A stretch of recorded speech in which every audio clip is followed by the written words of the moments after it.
Welcome to English Easy Hub. Join us as we ignite the flames of your English learning journey together. Please subscribe to watch and embark on your English learning journey. Don't miss out on the exciting content.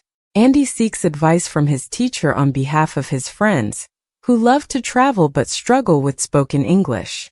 The core issue is enhancing their travel English skills, particularly in understanding native speakers and gaining confidence in speaking. Andy's friends face challenges like fast speech, diverse accents, and fear of making mistakes. They are eager to improve their language skills to better enjoy their travel experiences and interact with locals. Andy and his teacher discuss various methods, including listening comprehension techniques, immersive tools, technology, and integrating hobbies into language learning. Hi, I have a few friends who love to travel abroad, but their spoken English isn't very fluent. I'm looking for advice on how they can improve their travel English. What are some effective techniques and skills they can work on? Improving travel English involves several key areas. First, they should focus on essential travel phrases and vocabulary, such as asking for directions, ordering food, and making hotel reservations. This foundational vocabulary is critical for basic communication. Have they practiced these specific scenarios? They know some basics, but they often struggle with understanding native speakers, especially when they speak quickly or use slang. How can they improve their listening comprehension? Listening comprehension can indeed be a challenge, especially with varying accents and colloquial language. They should start by exposing themselves to different types of English media, like TV shows, movies, and podcasts, particularly those that focus on travel or everyday conversations. They can use subtitles initially to help match spoken words with written text, then gradually move to content without subtitles. Watching interviews or conversations between native speakers can also help them get accustomed to natural speech patterns. Have they tried listening to content specifically geared toward non-native speakers? Not specifically, but it might help. What about practicing with native speakers? They don't have many opportunities for that. Practicing with native speakers can be very beneficial, but if that's not readily available, they can consider using language exchange platforms like italki or Tandem, where they can have conversations with native speakers or other learners. These platforms often allow for video calls, which can provide a more immersive experience. Alternatively, they could join online forums or social media groups where English is the primary language, engaging in discussions about travel, culture, or shared interests. This can provide both practice and motivation. How comfortable are they with initiating conversations in English? They're usually hesitant, especially if they feel uncertain about their vocabulary or grammar. They're afraid of being misunderstood. It's natural to feel hesitant, but they should remember that most people appreciate the effort to communicate in another language. To build confidence, they can start with rehearsed phrases for common situations. For example, having a set way to ask for recommendations or directions can be reassuring. Role-playing different scenarios with friends or language partners can also help them practice. It's important to start with simple conversations and gradually increase the complexity as they become more comfortable. How do they handle it when they don't understand something? They usually get nervous and might just nod or smile without really understanding. What can they do in those situations? It's common to feel anxious in those moments, but it's important to develop strategies for handling misunderstandings. They can use phrases like, "I'm sorry, I didn't catch that," or "Could you please say that again more slowly?" to ask for clarification. Learning how to ask follow-up questions or paraphrase what they heard can also be helpful.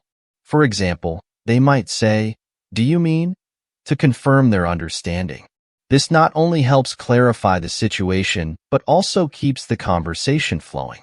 Do they have specific areas they find particularly challenging? They often struggle with different accents and the speed at which people speak. It's overwhelming for them. Accents and speed can indeed be challenging. Exposure is key here. The more they listen to different accents, the better they'll become at understanding them. They might start with slower-paced content or use platforms like YouTube, where they can adjust the playback speed.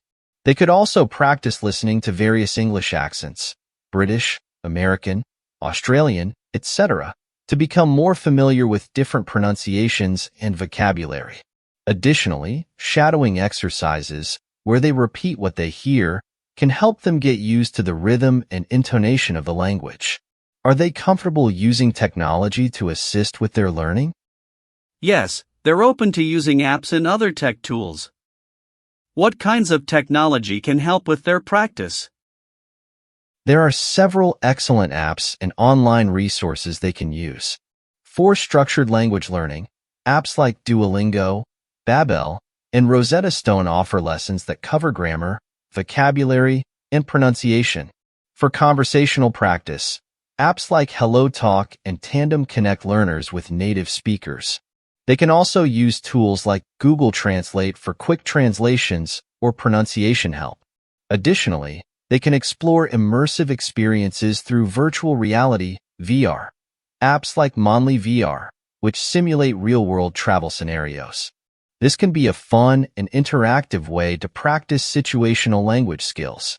Have they tried any interactive or immersive learning tools before?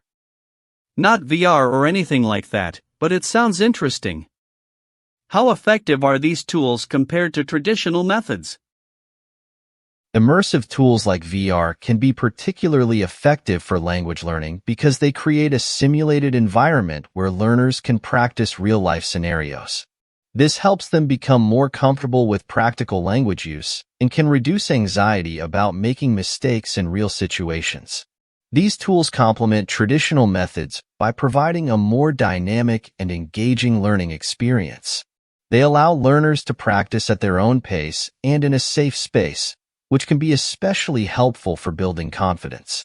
How do they generally respond to new and innovative learning methods? They're usually open to trying new things, especially if they see them as helpful and engaging. But they can sometimes feel overwhelmed by too many options. It's important to find a balance and choose methods that align with their learning style and goals.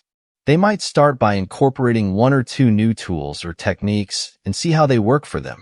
It's also helpful to set specific, manageable goals, like focusing on improving listening skills for a month or practicing speaking with a partner weekly. This can prevent them from feeling overwhelmed and help them track their progress. How do they usually stay motivated, especially when progress seems slow? They stay motivated by thinking about their travel experiences and the desire to communicate better. But slow progress can sometimes be discouraging. It's normal to feel discouraged at times, but they should remember that language learning is a gradual process. Setting small, achievable goals can help maintain motivation. They might focus on mastering a certain set of phrases or successfully navigating a particular scenario in English. Celebrating these small victories can be encouraging. They could also keep a journal or blog in English to document their progress and experiences. This not only helps with writing practice, but also provides a tangible record of their improvements. Do they have any favorite destinations they dream of visiting? They're interested in places like Japan, Italy, and Peru because of their rich cultures. They love the idea of experiencing different cuisines and traditions. Those are fascinating destinations with distinct cultures and languages. They could enhance their motivation by learning more about these countries in English. For instance, they could read articles, watch documentaries, or follow travel bloggers who explore these places. They could also try learning some key phrases in the local languages of these countries, which can be both practical and a fun way to engage with the culture. This kind of preparation can make their travels more immersive and rewarding. How do they feel about the idea of combining language learning with cultural exploration? They love the idea of combining language and culture. It makes the learning process more interesting and relevant to their travel interests. That's a great approach. Engaging with the cultural aspects of a language can deepen their understanding and make the learning experience more meaningful. They could explore the cuisine, history, and traditions of their favorite destinations while practicing English. For example, they could read English language recipes from these countries, watch documentaries about their history, or even join online cooking classes taught in English. This not only improves their language skills, but also enriches their cultural knowledge. Would they be interested in participating in cultural exchange programs or international travel forums? They might be interested in online forums or virtual exchanges, especially since they can't travel as often as they'd like. What kinds of forums or programs would you recommend?